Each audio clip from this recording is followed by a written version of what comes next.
It's dry January, and to those of you participating, awesome. Good for you. Look out for yourself and your health. If you want to stay dry this January and still have a great tasting beverage, look to Athletic Brewing with their incredible non-alcoholic beer offerings. These award-winning, great tasting beers are also vegan friendly. There's a reason Athletic is one of the fastest growing companies, let alone breweries in the country. You can get Athletic Brewing NA beers delivered right to your door as well. Go to unitedwedrink.com/athletic and start shopping. Grab a sixer of IPA or of their limited edition brews that are constantly rotating with new styles. And right now, you can get free shipping on any order when you buy 2 6-packs or more. No code needed. Just go. Add to your cart, go to checkout. There you go. Free shipping. It's going to come right to your doorstep. Take a break from alcohol with something that tastes great. Try Athletic Brewing today by going to unitedwedrink.com/athletic. Athletic Brewing, beer fit for all times, especially dry January. The opinions and statements in this podcast do not represent those of the host's employers, coworkers, family, or imaginary friends. Now enjoy the show. Happy hour? More like amateur hour. Welcome to United We Drink.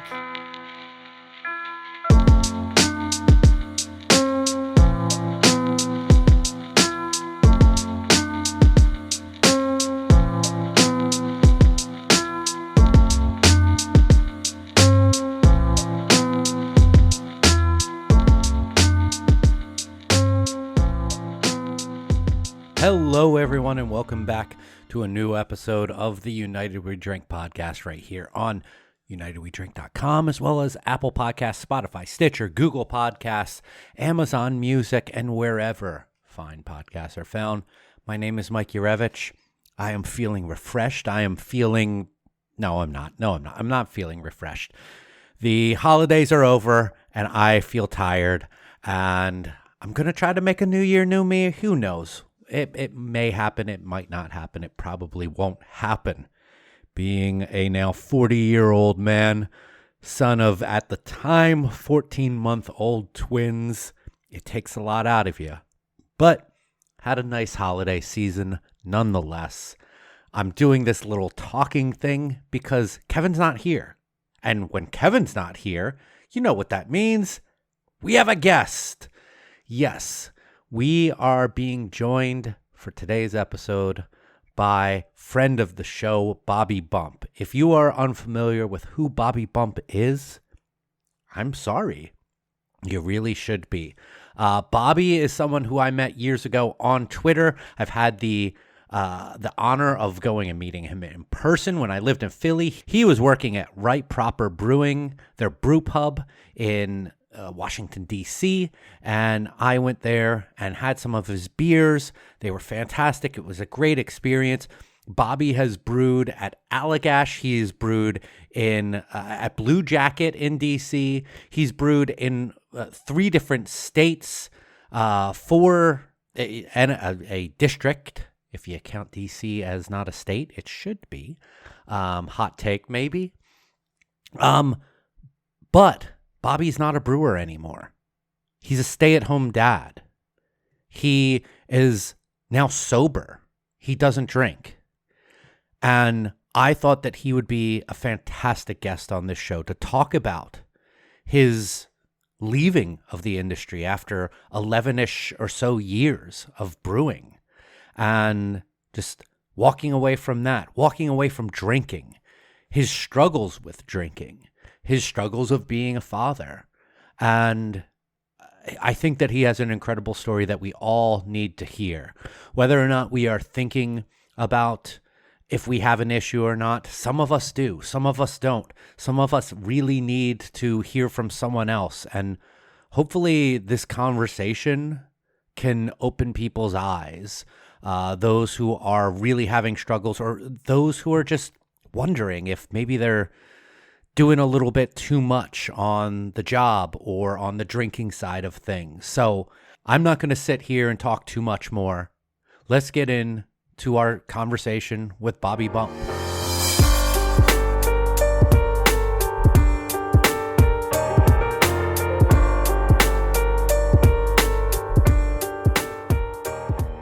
Bobby, thank you so much for being here and taking some time out of your busy life and your evening from your family. Um, so you have a pretty extensive brewing history across it's a three states and a district, if you will. Yeah, that's pretty accurate. Yeah. Yeah, so Seattle was where I started at Schooner Exact, and then we moved cross country to New Hampshire, and I worked for Allagash, and so I drove up north an hour to Portland every day, while my wife drove south an hour to Boston. So we did that for a year, and then got kind of fed up with that commute, so we decided to come down to DC, where I started working at Blue Jacket. Or actually, I worked at Cap City before Blue Jacket, which is in Virginia, and then Blue Jacket for a few years, and then Right Proper for for what was almost 5 years before the pandemic hit. Yeah. Yeah, and you were at the Shaw Brew Pub when I believe I met you on Twitter at the time, and eventually came and saw you down there when I was living in Philly. Do you work in the production facility as well?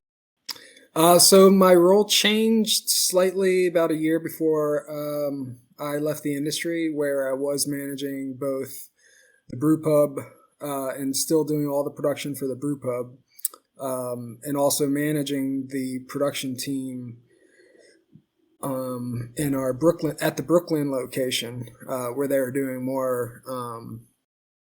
That's where all the brews that were being distributed were being brewed at. So the production house. So yeah, I kind of like my job overlapped, and it was very busy. Yeah.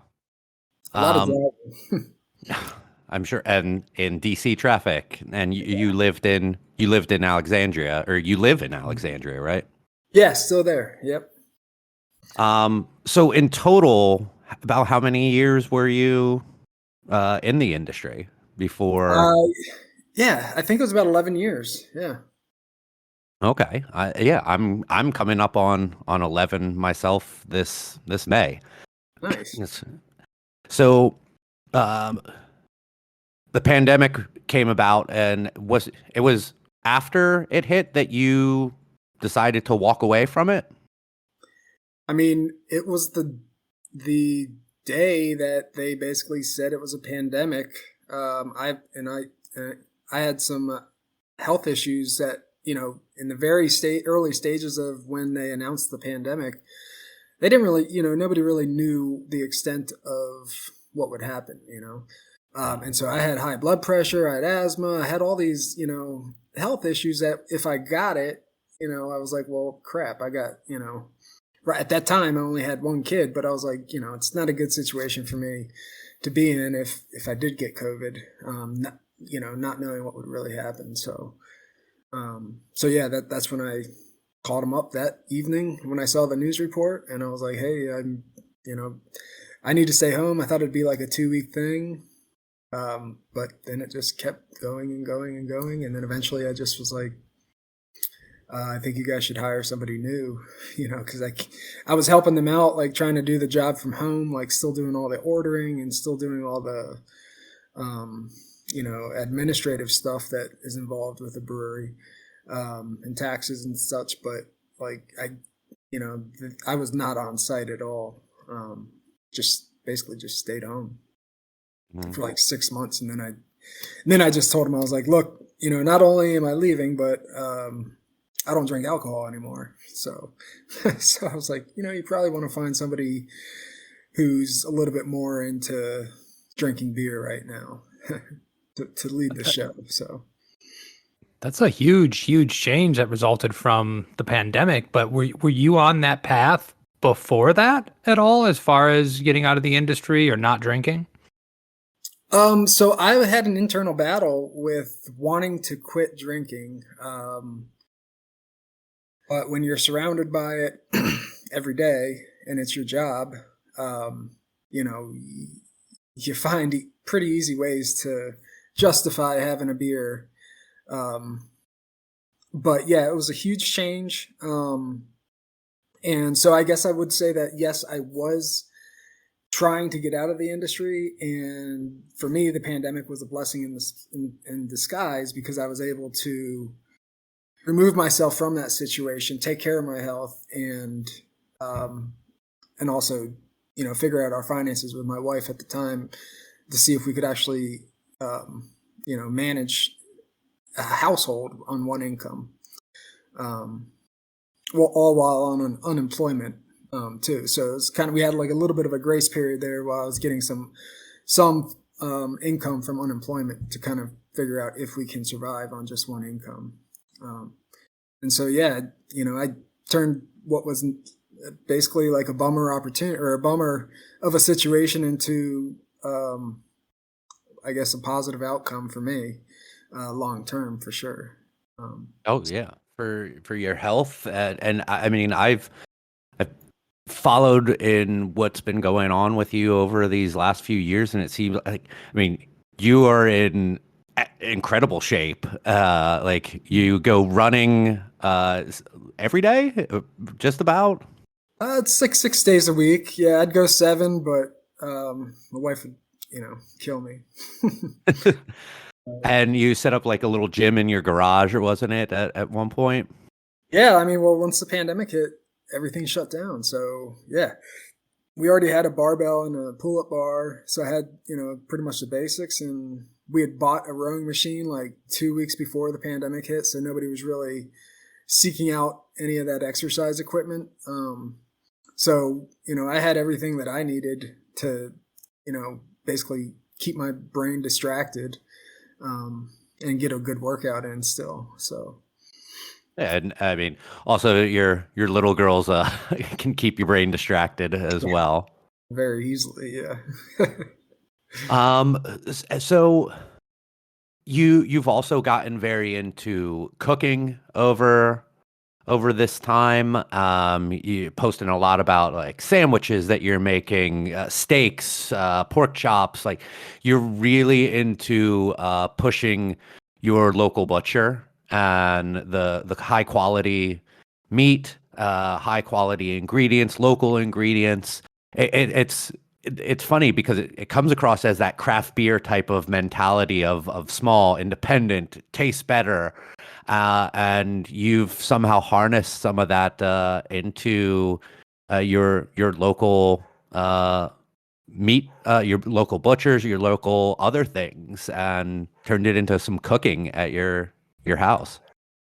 Yeah, I mean, I've always enjoyed like smoking meats and grilling meats and just cooking in general. It's always been kind of a just, you know, if you got to eat, why not eat good? And so it's just, you know, I'm definitely like an OCD person where it's like, if I'm going to do something, I want to do it the best that I can do it. And food is just kind of the same thing for me. Like, especially if I'm cooking for people or anything like that, like I definitely go all out. And I like to try new things. I love supporting my local butcher, as you mentioned already, with the same kind of, you know, idea that all that money is going back into the local economy, and supporting, you know, mom and pop shops and things like that. I mean, and it just tastes better, and it's, you know where your meat is coming from. Like, everything's grown in Virginia that I buy. So it's, you know, it's kind of, yeah, that same mindset of why I got into craft beer in the beginning. You know, 14 years ago now. I mean, I've been out, I say 14 because I was in it for 11. I've been out of it for almost 3 years now, which is crazy. That's a good point. Leads me to a question that actually friend of the show, Tim Johnson, Mhm. he wanted me to ask you a question when I told him that you were going to be on the show. And because you've been out of the industry, but you're still very much a part of the community. Like, you still get involved in conversations on Twitter about beer. You still talk to beer related people. So he wanted to know, is there any things that you really miss about the industry because of how you stay connected with people in there? I'll be honest. There's not a lot that I miss about the brewing industry. I don't miss brewing. I don't miss the events. And I think a lot of the reason why I still interact with people on Twitter is because it's a form of entertainment for me. Twitter is, and because I still feel like I can add some, some kind of perspective to people. And plus, if worse came to worse and I needed a job, you got to keep those networks up. So that's another big one is just networking and also like helping friends like in the industry that are in Virginia. Like I still have friends who text me and ask me questions on something that they might be working on, or just just bounce ideas off of me and so forth. It's not as common as it was, but I like to just keep my I like to keep my hand in the pot, I guess, so to speak. Mm-hmm. Because it I is, remember. Go ahead. I remember what time is relative at this point in time, but it seemed like a few months ago you were kind of like, man, I really wish I could just get on a canning line and put pack techs on some cans right now. You seem to be having a moment where like stuff was just going on and you're like, it would be awesome to just do something like that right now at this time. Was that just like stuff was happening in your life and you were missing it at that time, or what was going on there? Yeah, man. I mean, if anybody out there has ever been a stay-at-home parent, it is by far the hardest thing I've ever done. And I think that day, well, to be frank, like this is the podcast about me being an alcoholic. Like I had a relapse, so that was the only relapse that I've had, and it lasted about 3 months. And it was right around that time when I tweeted that too, where I was basically I was just overwhelmed, stressed out. I had stopped seeing my therapist, and just was like, screw it. Like, I'm going to give this a go again and see if I can moderate my drinking, to see if, because I've been a self-diagnosed alcoholic, but I'm clearly an alcoholic, but I couldn't moderate it. So, I relapsed and I went straight back to my old habits, drinking, 7-8 shots worth of bourbon every night from like 5 to 7 or 8. Popping my edibles in at 7 or 8 once the kids went to sleep. Fully functioning alcoholic, where I would basically drink at night, wake up in the morning. I would take care of my kids all day long, completely sober. Would never drink until basically I knew my everything for the day was done, all my commitments. So usually around 5 o'clock when my wife gets off work. And yeah, I just, I fell right back into that routine. My tolerance was right there with me too. Like I could go back to drink. I could, the amount I was able to drink in one sitting, if I really wanted to, was pretty disturbing, but also, it just is what it is. And yeah, just that day, that tweet, I was like, I just want to get away from my kids, my children, and go and just make pack techs or whatever, wash kegs, basically just do physical work, that you don't have to think. You can just, just do the same thing over and over for 8 hours straight, yeah. I mean, anyone who's had been a primary caregiver as a parent has definitely gone through and felt what you're feeling. or what you were feeling. I think it's so important that you mentioned that as far as, what it takes to be a stay-at-home parent. I always said, and I told my wife, I said, I would give anything to be a stay-at-home dad when our son was coming and we didn't have the ability to do so. And then I became a parent. And then I was in a situation where I was off. I was working from home 2 days a week, and my wife was working from home 3 days a week. And I found myself really unhappy 2 days a week. I love my son more than anything in the world, but the responsibility that's put on you, the attention you have to have at all times, it was smothering. And I had a respite every other day, and it was still too much for me. So I think it's a shame that for generations we've put this whole thing on mostly women, unfortunately, saying, "Well, you've got it so good being a stay-at-home mom." Yeah. I couldn't hack it, and I mean, I give you all the kudos in the world for jumping in and doing it, and having the feelings that you've had are just normal.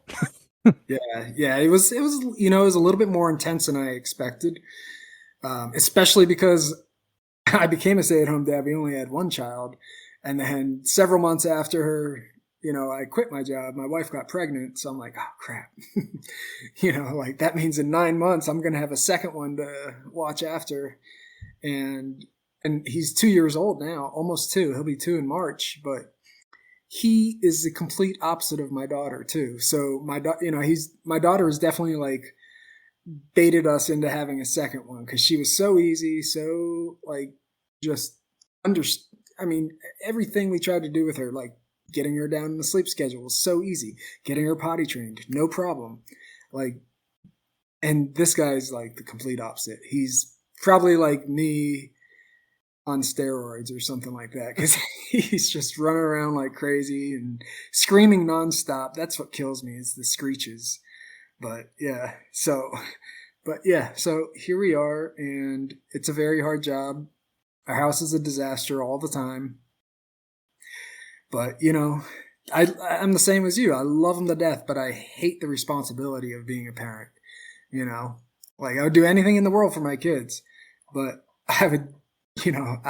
I sometimes think about, maybe I could pay somebody to do the the responsibility part of keeping them alive and, changing diapers and picking up after them nonstop and all that fun stuff, Mike, you haven't experienced any of that, have you, with twins? No, not at all. Not at all. Yeah. I literally have, I've come to realize I have something called mommy wrist. And like my wrists and my thumbs hurt so much most of the day. And it's from like cupping them and also pushing myself up off of the ground because I am on the ground so much, playing with them, picking up after them. Yeah. And it's just like, just constantly putting weight on my wrists. I'm like, fuck this. And I only do this half a day. Like they're in daycare till 3:30, and then I take care of them until my wife comes home at like 5:30, 6 o'clock. Yeah. And it takes so much out of me in those few hours. Yeah, it's intense, man. It is, I feel like this is a podcast that is built. This episode is built on hard truths that have to be out there more often, right? Parenting can really suck sometimes. There's an expectation that's always supposed to be great. You're always supposed to be living your best life. Oh, you're so blessed. You're so blessed. How much I fucking hear that. So we have to destroy that truth, and the fact that the brewing industry isn't the end all be all greatest thing to ever happen to mankind. It's not for everybody. Sometimes you can get burnt out. Sometimes you can evolve past it. And as much as sometimes that mindless, repetitive work, which I totally feel you. There are times I work in operations now, but there are days when I'm like, man, if I could just go and clean kegs for the next 10 hours and listen to podcasts, I'd be the happiest man in the world. Not make any decisions, like not have to make any decisions or anything like that. Like just Oh, dude, refill your chemicals, check your titration, and just put the kegs on. I love cellar work. Like I can just put my head down and go. I can CIP tanks, sanitize tanks, transfer a keg, do all of that, clean kegs. I love all of that. But once it became like I have to make the daily planning, the weekly planning. I got to do the taxes. I got to do all the reporting, filling the POs. It's like I don't want to do all of that. Like I Right? just want to put down my head and go, Yeah, and that's it. exactly. Yeah, I So, mean, I so think I was going to say, I think a lot of us were introduced to the brewing industry through Beer Fest. I mean, at least like back 10, 11 years ago, for me, it was Beer Fest and meeting people on brewery tours. And it is kind of like a romanticized job title. Call yourself a brewer. Like it Yeah. sounds cool. It's like, oh, that's different than like, being an accountant or something like that. And it's unique, and then people are super interested and they want to know you because they think, oh, maybe I'll get a free beer or something like that. But it's such a like way to just draw people in for the idea of being a brewer, and then the reality of it is it changes over time after you've been in there.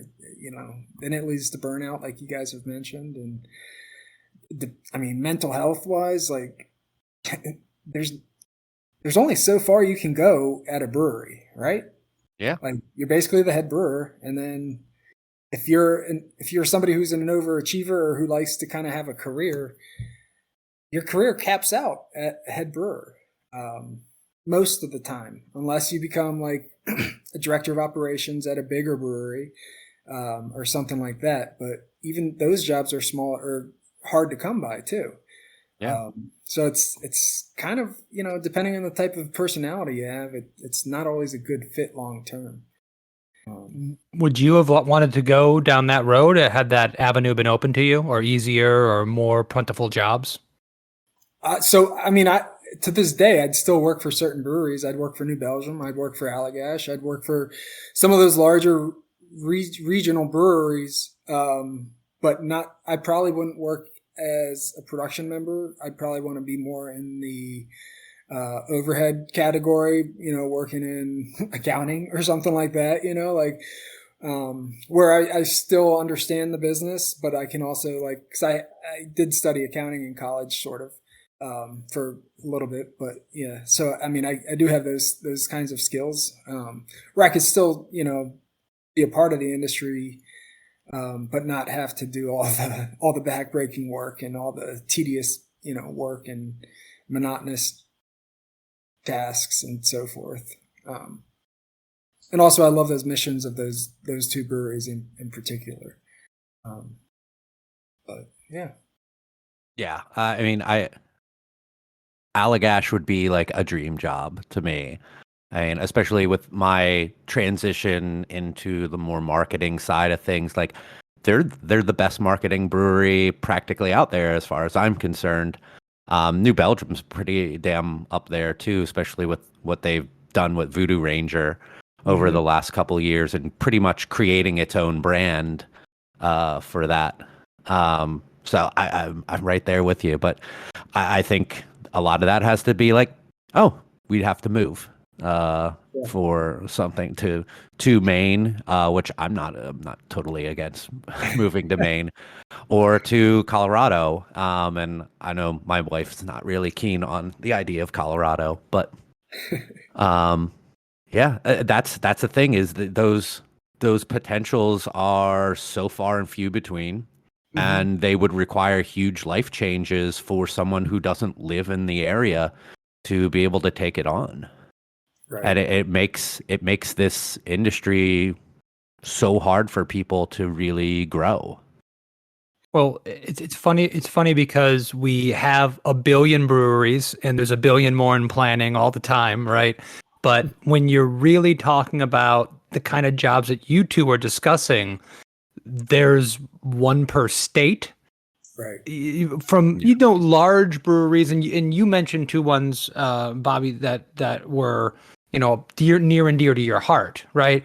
So if you don't just want to work at a big brewery, you want to work at someone that has a mission and that has a culture and stuff like that. Well, they're even fewer and far between. So our industry feels so big, yet at a certain level, it's teeny tiny. And how do you get into there? Who do you know? I mean, you obviously worked at Allagash before, but there's only going to be one or two people working in those departments doing that job. Are they retiring? And who's ready to step into those positions? Exactly. And I mean, also with New Belgium and Allagash, they're probably the best. Well, I imagine they're the best as far as like employee perks and benefits go. They're not just giving you a free growler. They give you like, they have some of the best perks. I don't want to get into it in case it's not like public knowledge, but Allagash has all theirs on their website. I've seen it before. So it's amazing, like Yeah. you work there 5 years, they take you to Belgium. You work there 10 years, they give you a sabbatical. It's like, come on. And not only that, but when I was there working there, I guess it had been about 10 years now, 10 years ago, they were still paying me more money than the job at Seattle did. So small little, a brewery in Portland, Maine is paying me more than a job that was a major city in Seattle was paying me, by like $3 an hour too. So it was like, for an entry level type of position, it's just, it's like, they're great. Yeah. I remember just casually looking at their site before and being like, oh, look, they give you a bus card, like public transportation. They have like bike repair stuff on property. It was just so much stuff that I was like, this is why they don't have a high turnover, because they pay well, they treat their employees well, and they've just created that culture. Yeah. I mean, I want to say like still like probably 90 to 95% of the people who worked at Allagash when I was there still work there. And they've grown tremendously since I was there. They were still doing under 60,000 barrels a year when I was there. And now I think their capacity now is just like times 100, I want to say. I mean, so they've grown a lot, and and the perks have gotten better. Like, they've hired so many people, but one thing they never shortchange is their employees, and that's what it should be about. That's, if I worked for I'd probably still be working for Allagash if I didn't move away from there, maybe. And you still have family that lives up there, like your folks live up there or something? Yeah, my parents live in Harpswell, Maine, which is 45 minutes away from Allagash, 20 minutes from Maine Beer Company. So your photos when you're out jogging around Maine always make me envious. It's such a beautiful part of the world. You got to take your kids up there too, man. It's it's a beautiful spot. Yeah, it's great. And the great thing about Maine too, Joel would like this, is the population's actually decreasing there. There's more people moving out of Maine than moving to Maine, because the young people, they want bigger cities, so they probably move to Boston or something like that. So, but yeah, you got Joel pegged. Joel's a fan of anywhere that doesn't end in FL. Yeah. That's very true. Oh, jeez, that guy, he's funny. We normally always ask our guests what they're drinking, and since you are sober again right now. Yeah, I've been sober now since November 16th. So I had like a 2.5, 3 month spell now. But yeah, now it's been, I'll be almost 3 months. Yeah, something like that. Yeah. Or no, almost 2. Yeah, November. Yeah. Yeah, the day after my daughter's 6th birthday, I stopped drinking again. Good. No, there's no correlation to my daughter's birthday. It was just like, I had an opportunity again where we went to Colorado, and I was like, all right, cool.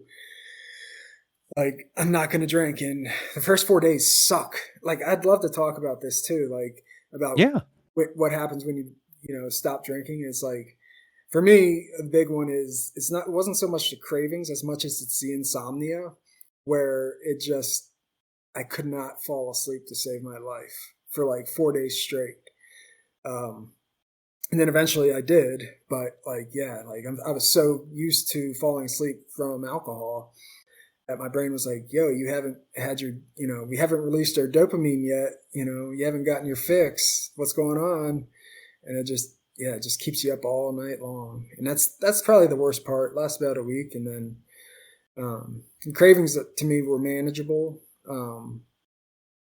But they're definitely there every day at like 3:30, 4 o'clock. They just come on hard and just, all right, cool. Like in an hour, we're going to have our drink, right? Our first drink. And it's like, you don't stop thinking about that all day long, pretty much. Is like, when are you going to have your, when my brain just keeps saying, when am I going to have my drink? When am I going to have my drink? And yeah, it's just, but once you get through like the first 2 weeks, it gets much easier. And then you start to notice like your sleep actually gets better. The alcohol's out of your system. Like, I don't have the jitters anymore. Like every day I'd have like my hand would shake. It's just my mental health got a ton better.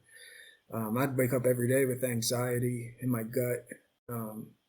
Just my sleep was terrible too, where I'd wake up every night with sweats because my body's metabolizing the alcohol at like 3 a.m. And so I'd wake up and basically I'd be covered in sweat and then couldn't fall back asleep because I'd be anxious and I would have I'd feel bloated and just feel disgusting. And so, that morning I'm like, all right, cool. I'm going to take today off. And that doesn't happen. Right at 4 o'clock, 5 o'clock again, you just go right back into, cruise control and pour that drink and keep going. But yeah, I mean, sorry, but yes, I am drinking a a zero sugar Snapple tea, lemon tea. I actually wanted to drink Topo Chico, but I could not find a bottle opener, which is pretty ironic. But used to have a ton of them, and then I kept one, and now I can't find it. So, Well, I'm out of respect towards your game back in the day. I'm having a saison for Team Saison. nice. Kevin Bobby is a huge proponent of saisons. Oh. He made some really good ones at Right Proper that I had when I went to visit him.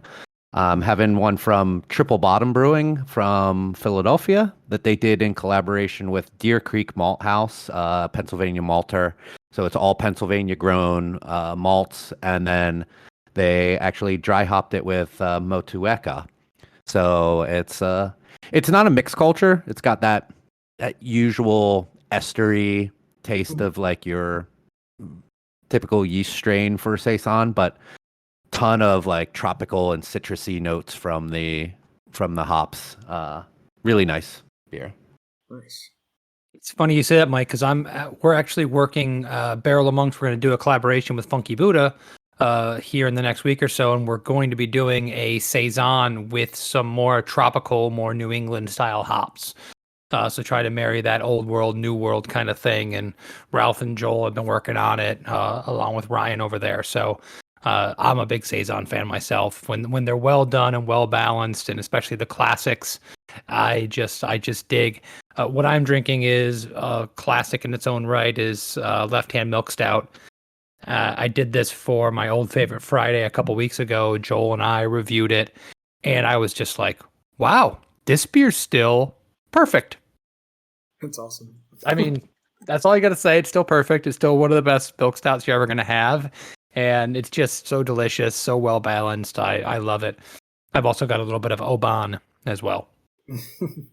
Nice. I have a little bit of that bourbon you gave me for my birthday, Kevin.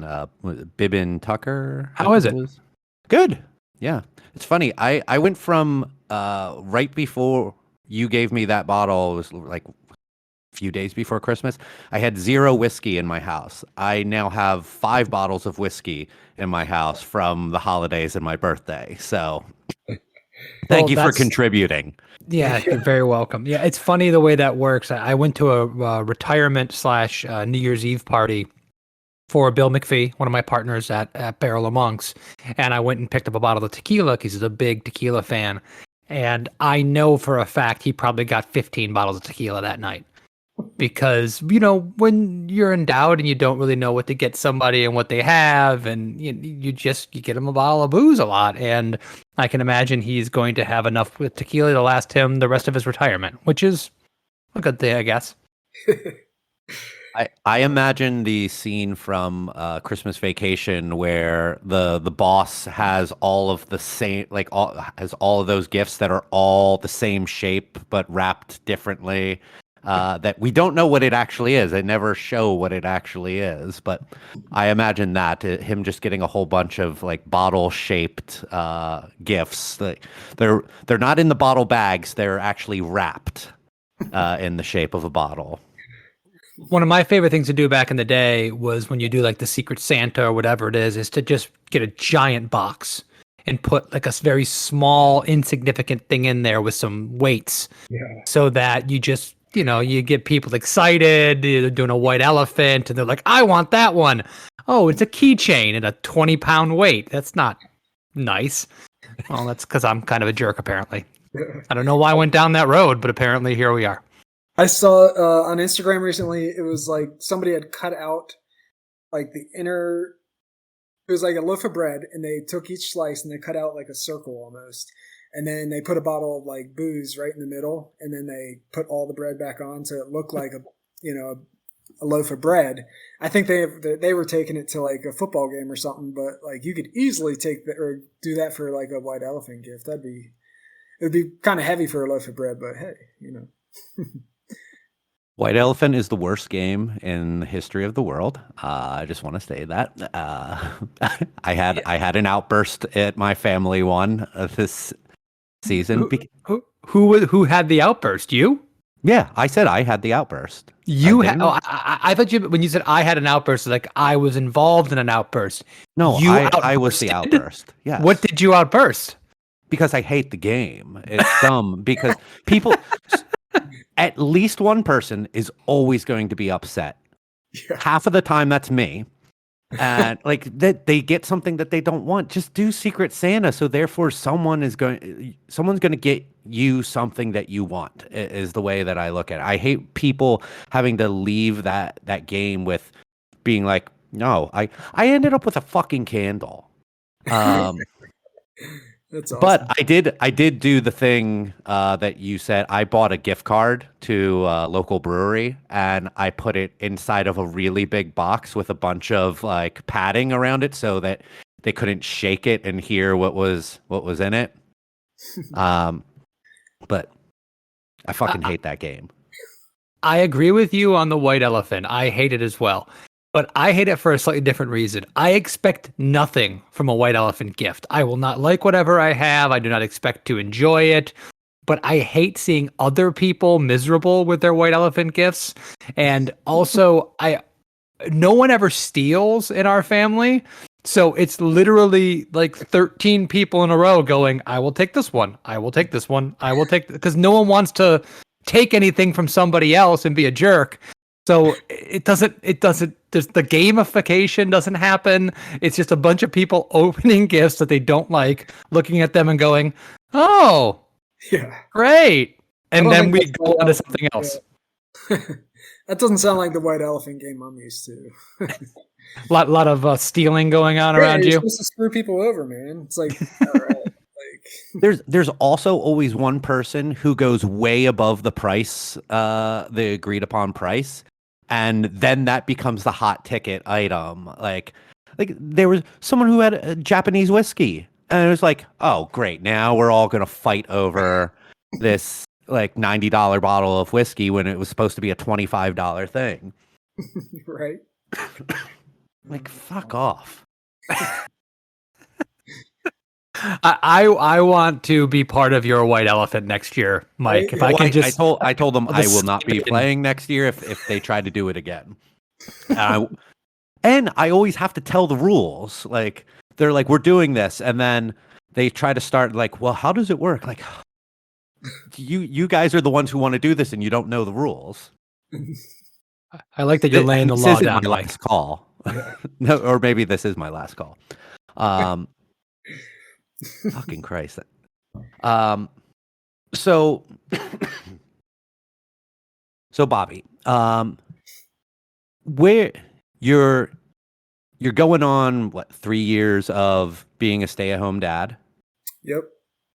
Is that something that you want to keep on going on with, or for a while, or you want to get into working again? And outside of the beer industry, what is it that you wanted to potentially do? Yeah, so that's the big question right now. Is like what I want to do. And I'm actually struggling with that because it's like, the quality of life factor of being a stay-at-home parent is a big thing. Like I have the ability to run all these errands during the day with my kids, of course, but um, it's something that just my wife basically just has to wake up, go to work, come home from work, and that's it. Like she doesn't have to be like before. We were always like fighting over who has to drop the kids off in the morning, who's going to pick them up. And being a brewer, sometimes something happens and it's like, well, I can't just leave. And my wife's like, well, I'm in a meeting. And it's like, well, shit, what are we going to do? Like, so I was always the one who kind of sacrificed my work to go take care of the kids anyways, because long term my wife was going to be our financial, she was going to be the financial breadwinner in our household.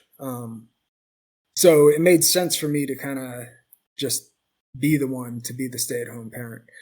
But going forward, I don't know. I think if I did get another job, I would go back into corporate America. As much as I hate to say it, but I mean, to be honest, like if I could have some steady hours of 8 to 4 or whatever, 9 to 5. I don't even know if that's a thing, but and have benefits like good health benefits, good PTO, things like that. And also just I hate to say it, but like to work with people who have some level of professionalism.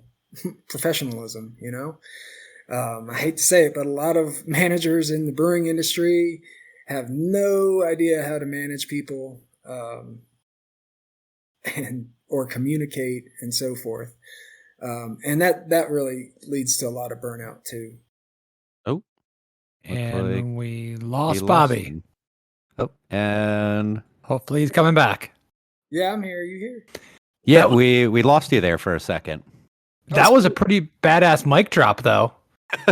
I thought you were like, I've said my piece and I am out of here. Where did I get cut off? You saying how brewery managers don't know how to manage. Yeah. So and they, a lot of them don't.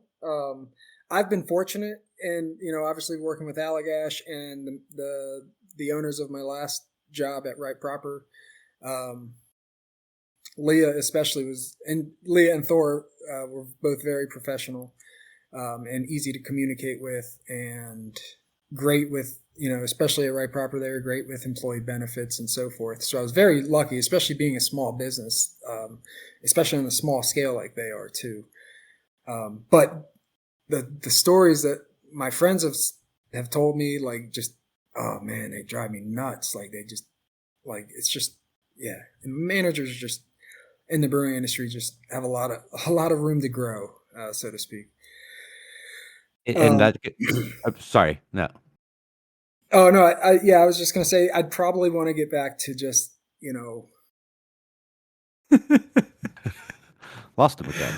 I feel like at this point he might be trolling us, Mike. He just Either- he left us hanging on a note there. Yeah. I mean, last time he jumped right back in, so let's see what happens this time. I can say that it's really interesting as he's making this comment about uh, the lack of strong management and communication in our industry. Because what do we talk about all the time? We talk about the fact that we we are an industry of people who who come into this without experience, that have a little bit of funding. They start a brewery. They're doing this for the first time. They're flying by the seat of their pants. They never managed anybody before, and all of a sudden they've got 15 people underneath them. It makes perfect sense that you have lack of communication skills and having tough time of dealing with all that. And now I'm by myself, and Mike is gone. Everyone is leaving me. 1 hour later. Okay, we got Bobby back. Bobby! You, Fuck this computer, man. Fuck corporate world. I got kicked out too while you were gone. I don't know how. At one point, it was just me, and that's not what anyone wants to hear. You and Craig. It was me and Craig. I was talking. You guys were both gone. We were having and a you thing. left on like, if there's one thing that I want, I would work for, it would be, and it was just like, Yeah, I don't even remember what I was saying, but yeah, I mean, yeah, I want to like just not to get too long-winded, but yeah, something that's going to pay me better money, give me better hours, and just kind of like support my quality of life. As I get older, I mean, I'm still gonna like either way, I'm still gonna probably be the one who's in charge of like picking up the kids at school after work and dropping them off in the morning. So it's like it'd still be a short. It would have to probably almost be like a part-time job. You said your kids are what, 2 and 6. 2 and 6. Okay. Yeah. So the little one at least has probably 3 or 4 more years before we get him into full-time kindergarten when he turns 5, I think. So he's got 3 more years. But I mean, I've also again with my butcher, I've become good friends with him, and like we've talked about doing pop-ups. He's got a history of doing some pop-ups in the area at breweries and so forth. So it's like I've got a good network of contacts in the area where if we could set up something consistent, it'd be fun to do. Sandwiches and burgers and stuff like that. It's kind of the same stuff like smoked meats, just basically the same stuff you see on my Instagram. mm-hmm. And just sell that for quick cash kind of thing. But yeah, I haven't really thought too much about it. My therapist asked me to, and I kind of just draw blanks a lot of times, like I don't really know. Like the last 3 years have been just with my kids. 10 years before that, I was, brewing. So I don't really know what I want to do. So, hopefully my wife just gets honestly, I just want her to double her income and I'd be happy. That's all. That'd be nice. Yeah, that's the dream right there. Talking about going back to what you were talking about, the romanticism of the industry and what that plays on employees and myself going through sometimes some tough points mentally with this industry and feeling burnt out. Like my wife has on multiple times tried to kind of hammer home to me, like, this industry, this job is not who you are. Like, you don't need to be Mike, beer guy. Like, you don't need to have your job associated with you and following you around, like, so around your neck. And like she brings up great points. She's like, you can just have a job that you go to, you do your job, you come home, and that job still just exists at the place. You don't have to bring it home with you. You don't have to be associated with it. You collect your paycheck, you live your life at home, and it's something that I'm trying to work myself through. And because this industry still hits me in that way sometimes with like, well, if only we did this differently, we could have some of this art and this romanticism come back into this type of, and then it always spits in my face.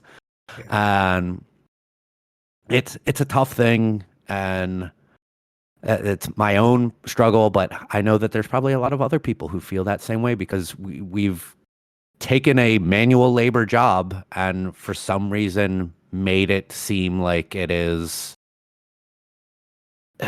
the greatest thing ever, and therefore we get paid shit. We don't have benefits, like because we're small, we're making art, we're making blah blah blah, so we can't afford that, and it's like, oh fuck, why Well, not? I have to add one thing.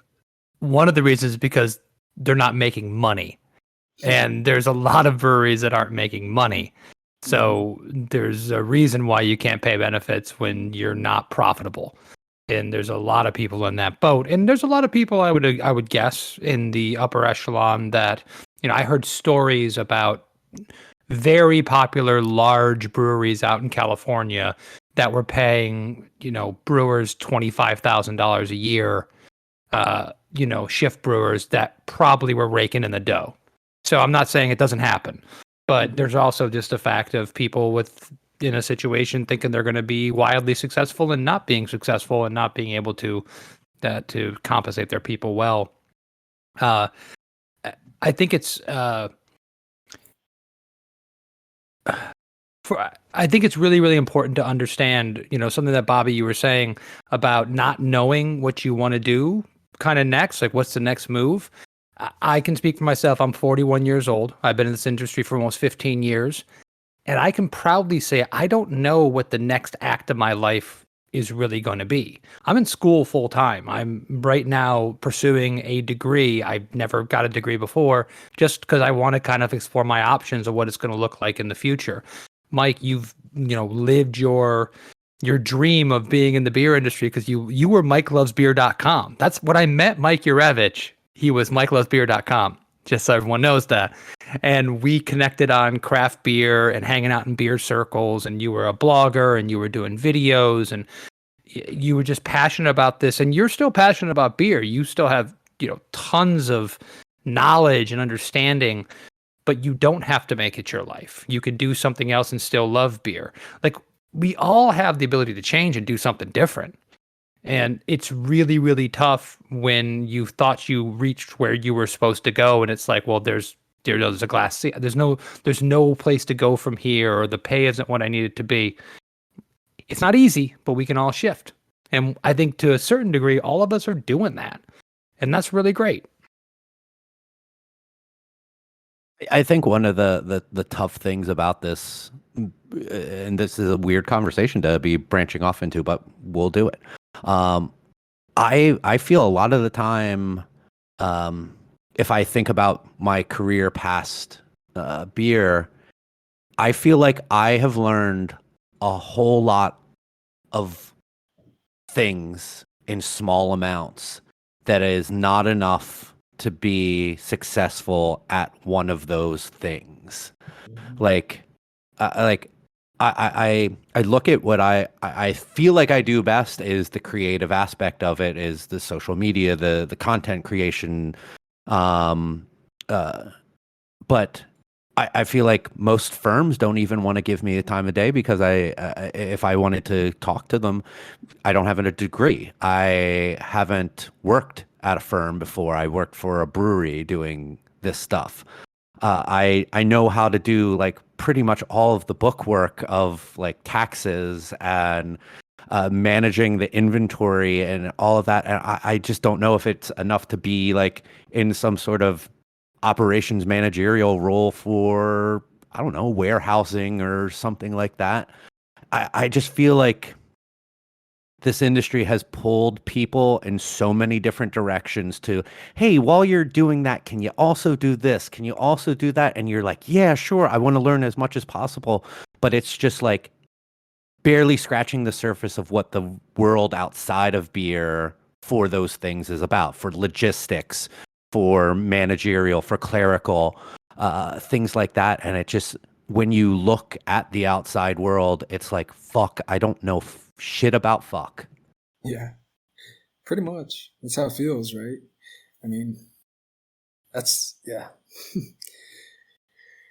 Well, there are barriers to entry, unfortunately, for a lot of these other fields where, Mike, you're probably qualified to do a lot of stuff logistically with a non-beer company. You're more than qualified. I've worked with a lot of marketing companies that brand themselves as marketing companies that might not be very good marketing companies over the years, where you would have been a absolute asset to have on the staff, whether they're, entry level, midterm. I don't know. I don't know enough about marketing, but you definitely have the skill set to do it, but you don't have the resume to prove it. And those barriers to entry are something that people run into all the time. The skill sets we gain in kind of an apprenticeship in this industry, I think, are really valuable. It's just you've got to get a little lucky to find the right entry into that next field, and then give yourself an opportunity to blossom from that. It's difficult. I remember thinking because I always have this thing in my mind where I'll be at Publix at our local grocery store and just seeing the person bagging the groceries and go, I could do that if I needed to. Like I'm always thinking worst case scenario. Like, where can I get a job? Where can I get some income? I come from, a family of sparse means, and I got to do what you got to do, right? I'm always looking around my entire life, like looking at other things in the beer industry and going, well, I could go get this job as this, sales rep for a distributor. Oh, wait a minute. They require a college degree to get a job as a sales rep for this distributor. I know beer more than any one of their sales reps. I could sell beer better than any one of their sales reps. I've been doing this long enough, but I don't have that piece of paper that would allow me to even get my foot in the door. So there's tons of that out there, unfortunately. But, hopefully who you know and what rises to the top. Well, actually, that brings me back to Twitter, because that's a lot of the reason why I stay on there, is because I've got such a large, group of people that I can network with, essentially. So even though it might not be a job that I'm qualified for, if you look at what's listed on the job requirements, all I need to do is give me a chance to talk to somebody, give me a chance to talk to the hiring manager, or know somebody who knows the hiring manager who can vouch for me. And I feel like if any of us gets that interview, we can talk ourselves into a job. Or realize it's not going to be a good fit for us. I think that's one thing, is like, I feel like employees are always the ones like begging for the job, when in reality it should be a mutual agreement. Like, if you don't like the job, you don't have to take it. Like, don't settle. I mean, because yeah, but it's a great message. But yeah. No, it's a great message. If you go into a position expecting something and it turns out to be not what you want, it's a mutually beneficial situation. At some point, I don't want to do this, and you don't want me because I'm not the person that you're really, really looking for. It should be a feeling out process between the interviewer and the interviewee. Right. Exactly. Yep. All right. Well, So you guys got any hard questions for me on like alcoholism or anything? Like, this has been pretty easy. I mean, like I like to be available just to share my experiences with anybody, really. Everybody's path, I feel like there's a lot of people in our industry who've probably questioned if they do drink a little bit too much, too frequently. And if you're asking yourself that, then there's probably a good chance that you are drinking too much, and it's just, and that doesn't mean you have to stop drinking. That's not what I'm advocating for.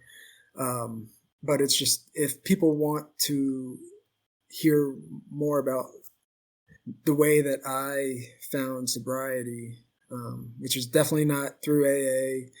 I'm not much of a small group kind of guy. I don't like talking about feelings all that much and stuff like that. And some people, flourish in those types of environments. But for me, it's just, this is my problem. I'm going to fix it myself. That's just my personality. And so it's not a perfect solution, but it's, it's how I approached it. So it's like, I just want people to know, if they're on Twitter or listening to the podcast, that if you have any questions, feel free to DM me or just reach out to me, and I'm happy to talk or answer any questions for people that might be seeking, might be curious about sobriety or something. Hey, and get that plug out there. Tell them where you are at, so they can reach you. What's my Twitter? I think it's just at Bobby Bump on Twitter. Yeah, that's probably the best place to reach me.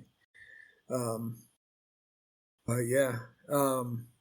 You said something earlier that definitely resonated with me, and that was about that little voice in your head that was coming on towards the end of the day.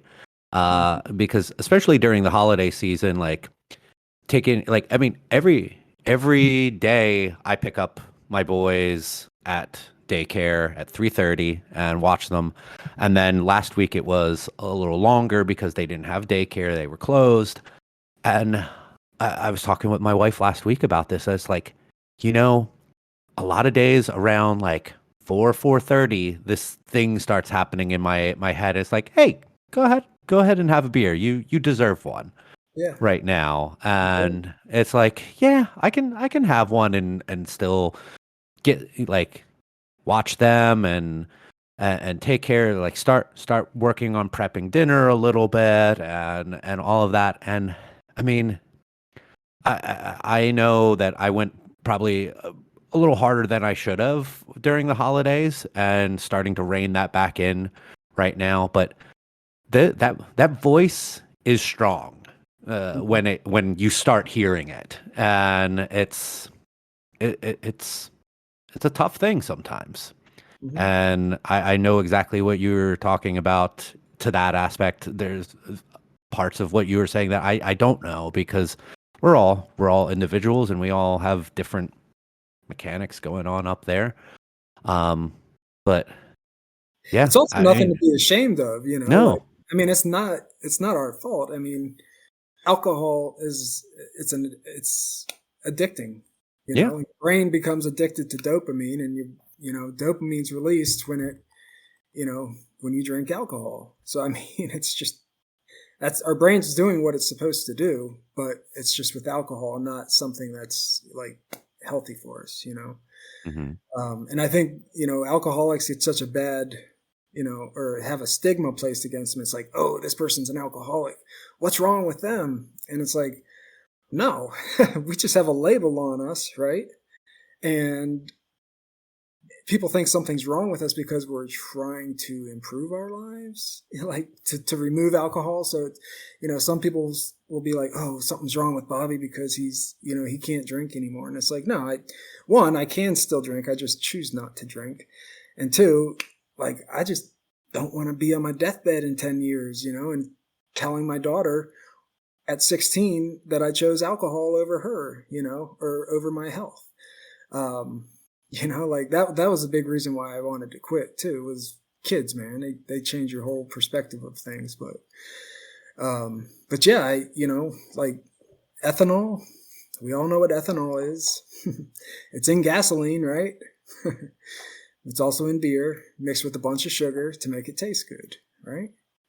I mean, it's just, to me, I'm not here to lecture anybody, but I do think it's important that we do kind of understand, remove the subliminal messages that our industry tells people, that it's like a rite of passage, to drink when you get your first sip of beer when you're 5 years old or something. Like it's a big, now you're a man, or, you're coming to age or something. And it's all these subliminal messages are just ingrained in our society to really, push people to drink for their, to be cooler, to be more attractive, or even to be healthier. If you look at Michelob Ultra, there's, it's just, it's a whole bunch of lies that we've been fed our entire lives. And, some people can still absorb all that information and are able to, have 1 or 2 beers at a time. Somebody like me, I see no point in drinking 1 or 2 beers. If the reason I drank was so that I can get a buzz, right? I mean, otherwise, to me, it was just empty calories. And so, it's like, well, if I'm drinking, I'm going to go all or nothing. And that's, my therapist told me that's quite a lot of my personality too, is I'm all or nothing, black or white, so to speak. But yeah, it's just, some people can't, they listen to, or they just listen to the alcohol, and the alcohol tells them to drink, and they drink and they drink and they drink. And I think there's a lot of people in our industry that are probably struggle with that too. They might not do it every single day, but when they do pick up that drink, they're just not able to put it down. And, and even if they wanted to, they can't. At least, even if I wanted to, I couldn't. But yeah, it's just, yeah. I mean, again, I'm not advocating for anybody to just all of a sudden stop drinking or stop brewing beer or anything like that. I still support the brewing industry. I still have no issues with people drinking around me. I have, it's totally their choice. And as far as I know, nobody, you probably are able to moderate a lot better than I was. But yeah, it's just, yeah, alcohol is an addictive substance. We lose focus on that often, and I will often say, well, I make poison for a living. It's what I do, and it's true. It's poison that's delicious, and it's poison that can be artisanal, and it's poison that you can have real pride of making. But it really is. It's not something that our bodies were set up to process really, really well. You've said a lot of things, Bobby, during this that I really, really appreciate. And I'm sure it touched home for a lot of us and the people that are listening. I also want to point out the fact that you've mentioned, going to a therapist multiple times. That is so important. I mean, there's a stigma on men. There's a stigma on macho guys in the beer industry that, we should be able to take care of ourselves all the time. You talked about, yourself, your personal journey with alcoholism, and saying, I'm going to take care of this myself, but you got help too. Right. Yeah. And you got help, I'm sure, from your family. Therapy is really, really important. No one should ever look at anybody going to therapy and think that they're giving up or waving the white flag. No one should ever look at someone who stops drinking and ask why with some kind of inquisitive nature. We should accept all these things, let people go on their journeys and give them the resources that we need, and talk about our life experience. And I really appreciate you doing that. Yeah, no problem, man. I have no shame in it. It's, it's just who I am. It's just a part of me. And, it doesn't mean I have to give into that part of me. But I understand the repercussions it has on me, especially like my health, so for instance, when my heart or my blood pressure, for a little bit when I was, a drinker, I had basically like pre-hypertension or something like that. So I was put on blood meds and then blood pressure meds, and I quit drinking, and like within 4 months I was off of those blood pressure medications completely, with a BP of like 120/70. Like, it was perfect again. And then for those 3 months of drinking, I got my blood tested like, I think November, 2 days after I'd stopped drinking, and my blood pressure was way back up again. So that's, if you look at me as a subject matter or a study or something like that, for me, it was clear proof that alcohol is in my body in general do not mix well together. And if, so I need to make that choice of whether I want to be an alcoholic and live a pretty miserable physical and mental life, or I can just give up drinking ethanol and still be the exact same person. Because alcohol doesn't make me funnier. It doesn't make me more social. I'm the same exact person, whether I'm drinking or not. It just lowers your inhibition. So you might say stupider things that people laugh at you, not with you. But yeah, like, I don't know. I just feel like alcohol and me do not jive well as far as health concerns go, mentally and physically. So But with this being January, I know everybody hates dry January, but maybe in February, try taking 2 weeks off.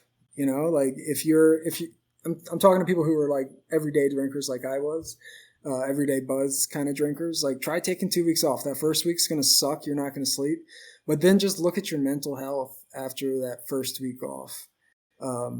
Like for me, it was very eye opening. The first time I ever did a dry January, like I noticed all those benefits of my mental health. Like that fog was lifted. Just physically, I felt better. My workouts were better. I worked better at my job better. Like I was more productive brewer. But the bad side of that was after dry January, I came back with a vengeance and drank probably twice as much as I did before dry January. So I made up for it. But yeah, like I just, I challenge people to think about it, if they want. If not, I don't care. It's your choice, it's whatever. But anyways. I mean, I find your story so fascinating because I know there's got to be other people out there, but they don't come across my Twitter feed. They're probably not as open as you are. Like you've been such an open book on social media about this journey for yourself, and I mean it's been a thing. Like I know I joked around before that I met you because of beer. I stayed around because of your sandwiches, but but it honestly, I've stayed around because you're such an open, honest person about what's going on. I think that you're someone that a lot of people should just.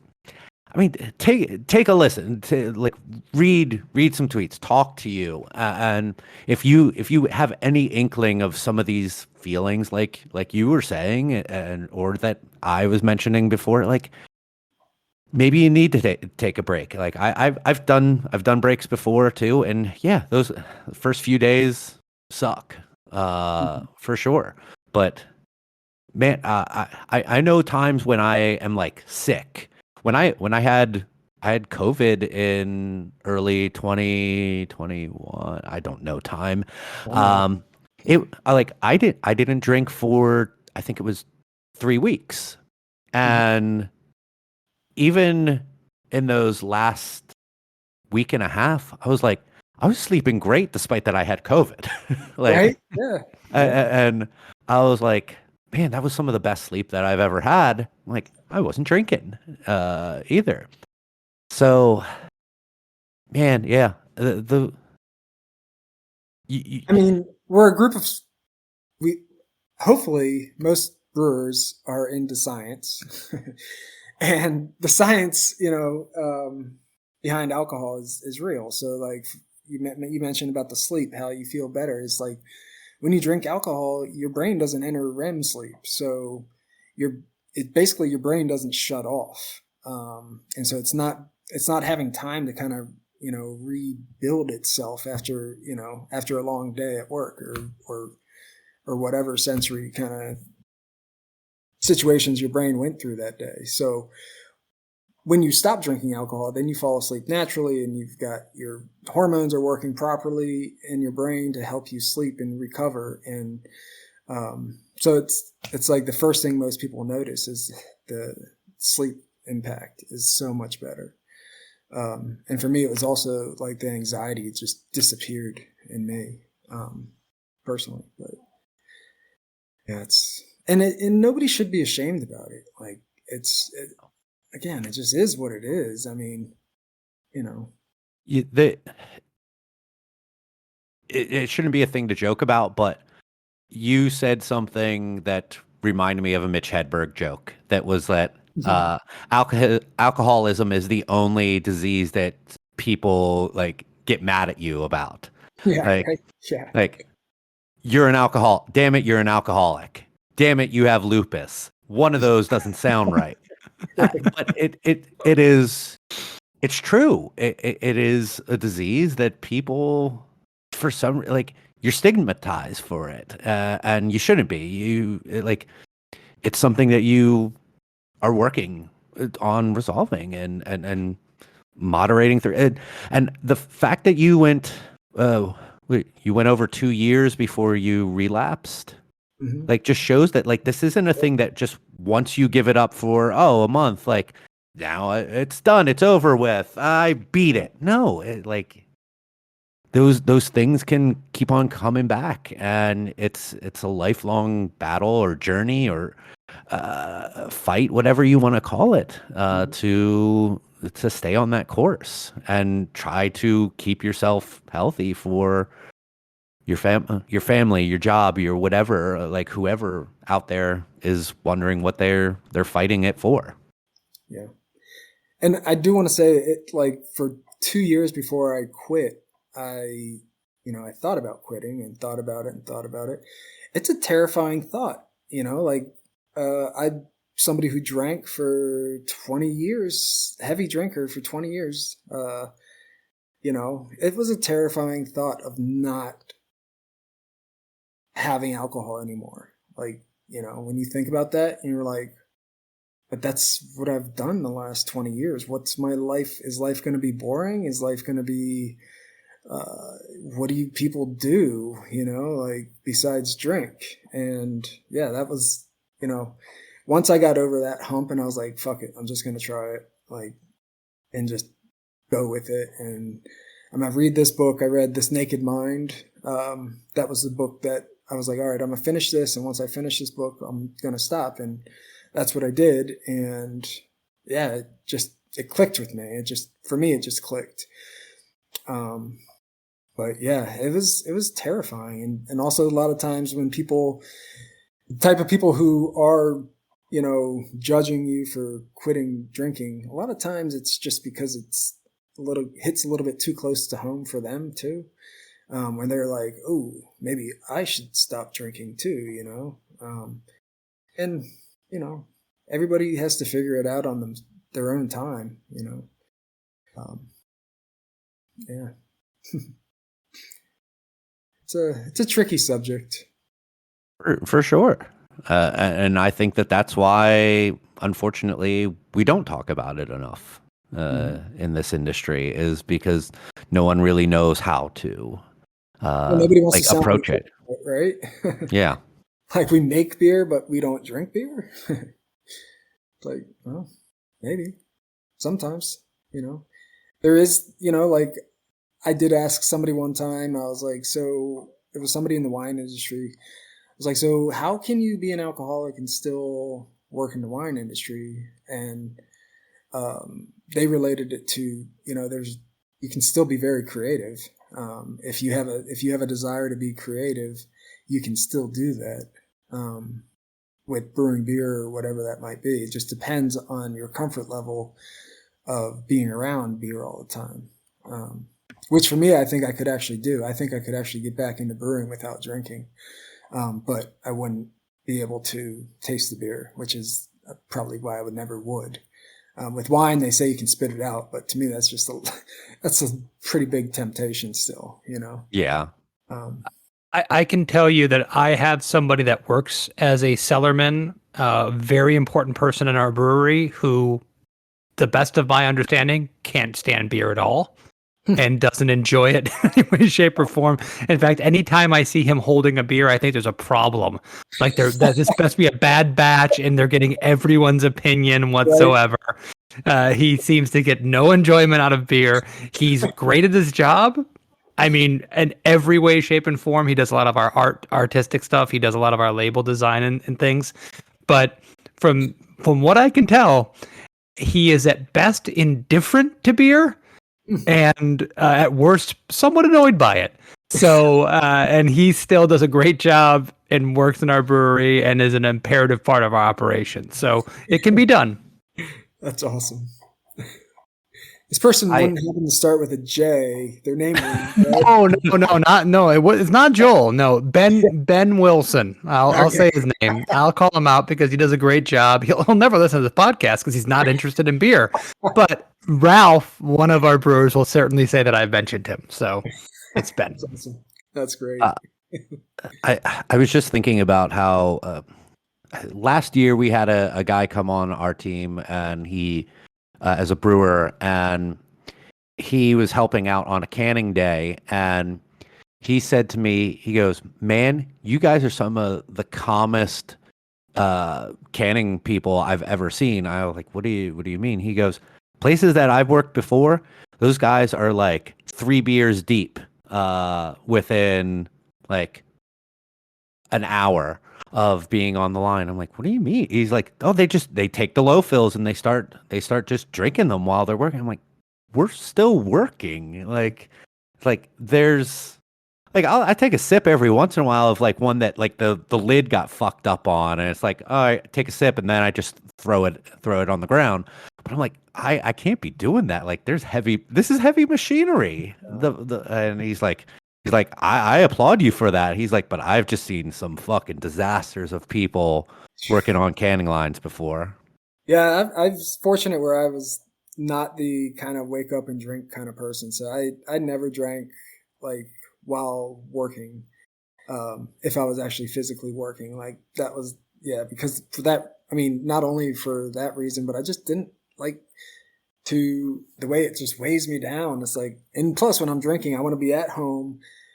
I never hit a rock bottom where I got a DUI or anything like that. Like I was always smart about it in that sense, but like I just wanted to be at home drinking where I can just drink and in my little area and just be relaxed. Like drinking on the job just sounds terrible. I'd get sleepy, I'd get way unproductive. Like just, yeah, that would not be a fun situation. But guys I'd work with, I'd see them drink low fills or crack one open and, one that didn't quite seal right or something. And it's just like, oh, how can you do that? It's only like 11:30. I mean, I day drink like on the weekends, but like not on a Tuesday. Yeah. But yeah. You have to have standards. Yeah, right? Yeah.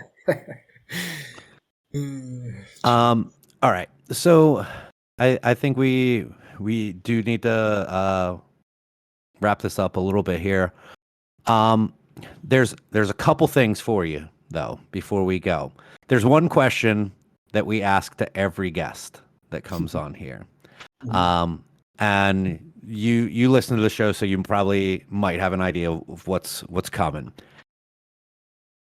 Back in the day, you worked a beer fest. You worked at an event at the brewery, and you had a couple beers. You're coming home. You're really, really hungry, and you see in the distance this yellow glow, and it's a bell.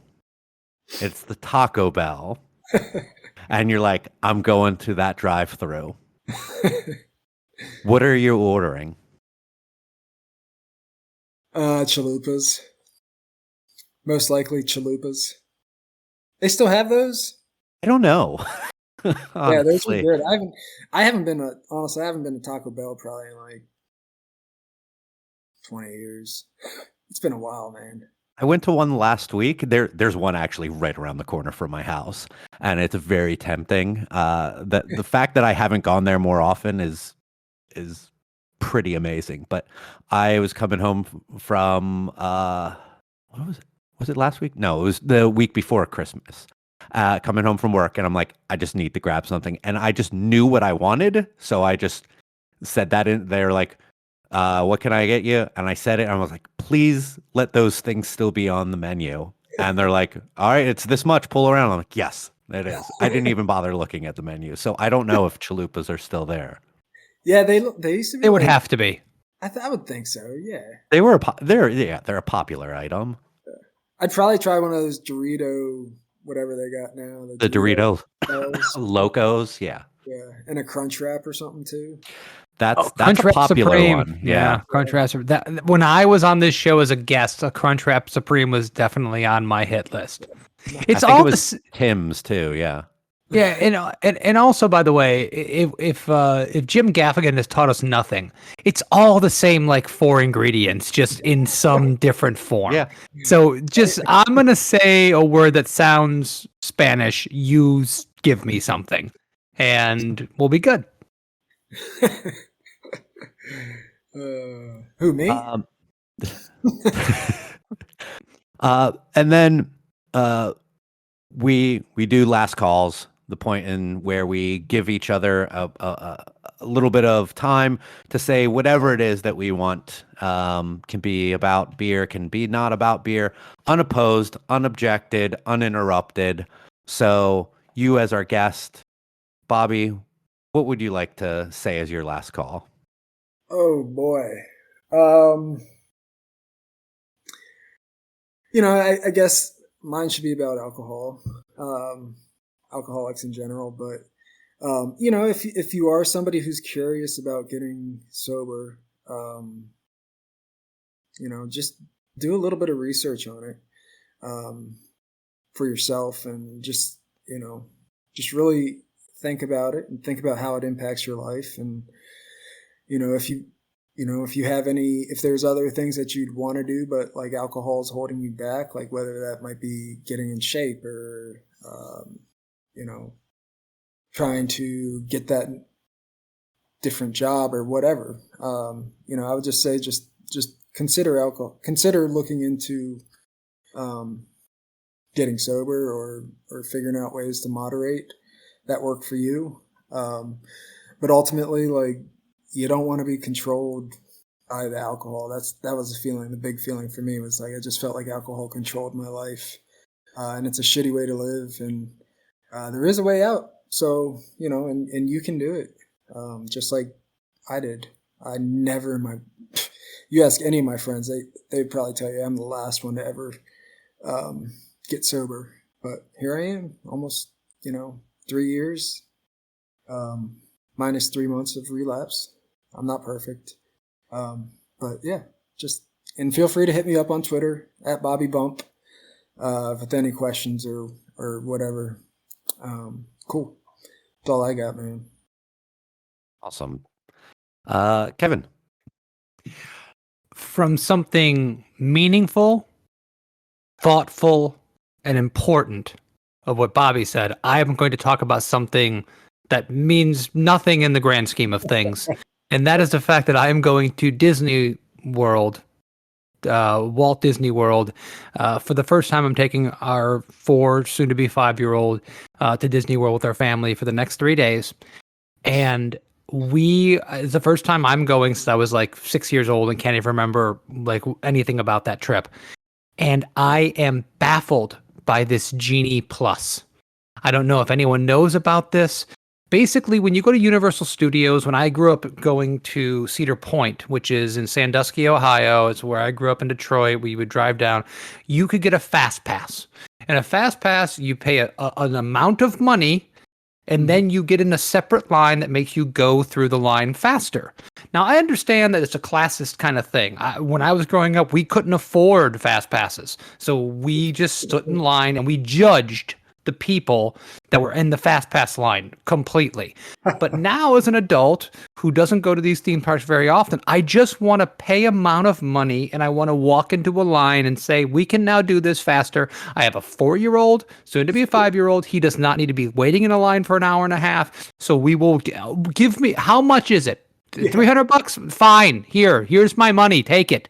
But no, Genie Plus makes you sign in for $30 a person, and then you have to you have to wake up at 7:30 in the morning and you have to reserve specific rides, and then you have to wait an hour and a half from the time you're in the park to pick your next ride, and you can maybe do 4 or 5 of these throughout the day.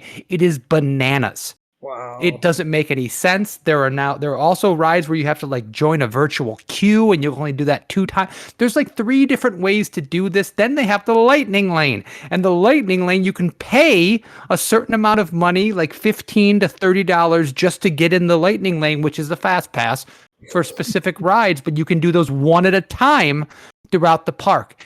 It is needlessly complicated. Yeah. I am a relatively smart person. Relatively. I'm not on the upper echelon at all, but 51, 52%. This should be easy. This should be super simple for all of us. It is bananas. I am anticipating hating every moment of this. I am not even looking forward to this trip because it's too much. We're going to have to be on our phones constantly, just trying to get our next fast pass and get on the thing to make sure that we get enough rides in. And I will also say this, the next podcast, if I am wrong, if this turns out to be the best system of all time, I will completely do a mea culpa. I was completely wrong. I didn't realize I was educated by the geniuses at Disney Imagineering. But for right now, I hate every aspect of it, and I Universal Studios from now on, I'm guessing after this trip. That sounds fun. I was waiting for you to say the aristocrats. Was I doing a bit? Sorry. I just want to say that I had a great holiday season. There, in general, there's tough points throughout all of it, but my boys, they're still not 100% knowing what the fuck's going on, but they had a really great Christmas. Like playing with wrapping paper, people giving them stuff. They were just like, "Oh, you're giving me something." Hey, Kevin. 2 hours later. I'm back. Oh, Okay. you're gonna edit this out, huh, Mike? So, so yeah, my boys had a really good time on Christmas Day, spending time with their grandparents, their aunts and uncles, and got to do decorations this year that I didn't do last year because I was a blob of a person last year when they were a month old. I look forward to just continuing to try to build some of the magic and mysticism of Christmas for them, and just watching and enjoying their enjoyment of it. And for those who have small children, like my two other folks here, like I love this. This is a part that makes me really happy about being a parent, is the holidays, and I can't wait till next year to do it up even more. Amen, brother. Yeah. It was a good one. Yeah. Stressful as hell, but it was worth it, you know. Yeah. Because you just want it to go perfect, right? You want them to have those same feelings you had as a little kid, you know? Yeah. And when you're hosting stuff too, it makes it even, like, because we hosted Christmas morning and we're more of afternoon, but like, yeah, I was making brunch and watching them open gifts and like just trying to take it all in. Like, it was stressful as hell, but at the end of the day, when they were like dead asleep and they slept till like 7 a.m. the next day, it was like so worth it. Right, yeah. Also, I saw that you opened up for your family like a 10-year-old bottle of Curio. Yeah, so I bought that for my mom and dad like 9 years ago, a long time ago. It was like a year after I left Allagash. I got it and gave it to them, and yeah, they cracked it open because we had some extra guests, but it was like It was a Magnum, right? 1.5 liters, yeah. So it was a big boy. It was bigger than 750. It was like double that, I think. But it smelled, a little bit oxidized, but still had some bubbles to it, and it was. I think I didn't try any of it, but I think it did have it smelled like Curio. You said that people all said that they liked it. Yeah, all the reports were good. Like, I expected it to be a little bit oxidized, or and it might have been, but once you have a few drinks, everything kind of tastes the same anyway. So they were a few drinks deep at that point. So, but they enjoyed it. Awesome. Well, Bobby, thank you again for coming on here and being so open and honest and talking about things that people in this industry shy away from talking about. Hey, happy to do it, man. Like, I have no problems talking about it or any other thing because I have no ties to this industry anymore besides that's Twitter, I guess. So, When Bobby's near a bridge, he's holding a match. yeah. Yeah. Just don't get me started on Aslan, Virginia brewery. I wanted to bring that up earlier, but I'm not. Yeah. It's for the next one. What do you think, Mike?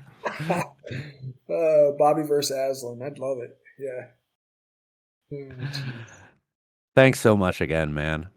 Yeah, of course, Mike. It's great to see you guys. Nice Thanks, to Bobby. meet you. So nice to meet you, man. Yeah, for sure. I look forward to chatting with you guys again sometime. Yeah, for sure.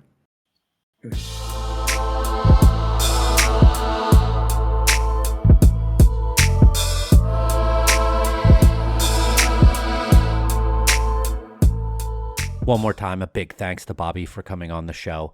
I think that this is a really important topic that we needed to cover here on this show. And hopefully it was a good listen. Hopefully it was eye-opening to some people. Maybe it was beneficial to others. One more time, I'm going to throw out his Twitter handle at Bobby Bump. If you want to follow him, if you want to reach out to him, that's at BOBBYBUMP. He's a great dude, worth a follow if you're in the beer industry. And we couldn't be more happy to have had him on the show. We are going to be back here in a couple more weeks. In the meantime, you can follow our show at United We Drink on Twitter. We're at United We Drink Pod on Instagram. We're on Facebook as well. We're on all of the major podcasting services. So if you're brand new to the show, go onto your podcast app of choice, find United We Drink, hit subscribe on it. If you're on Apple Podcasts, leave us a review. Hit that rating and a review. It literally takes a minute. It really helps us out on the algorithm there. If you want to support the show financially, and we would be thrilled by that, you can go to our website, unitedwedrink.com, and go to the Brands We Love section, and you'll find a ton of brands that we ourselves care about and believe that you will care about and enjoy. Purchases that you make through those links go towards supporting the show and just pretty much pay for our hosting. We don't make any money off of this show. It just helps us keep this show going, and we really appreciate that.